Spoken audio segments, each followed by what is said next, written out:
నమస్కారం, ఘంటారావానికి స్వాగతం. ముందుగా ప్రధానాంశాలు.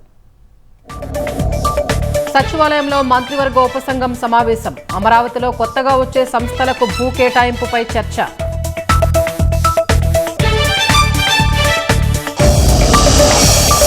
ఒక్క ఓటుతో 100 లాభాలన్న మంత్రి పయ్యావుల.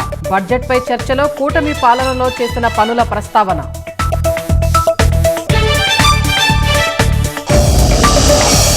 కుటుంబ కలహాలతో భార్యను చంపి భర్త ఆత్మహత్యాయత్నం. తూర్పుగోదావరి జిల్లా రంగాపురంలో విషాదం.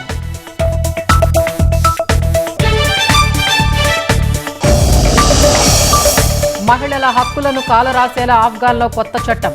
పురుషులు కొట్టినా రక్తం రాకుంటే నేరం కాదని నిబంధన.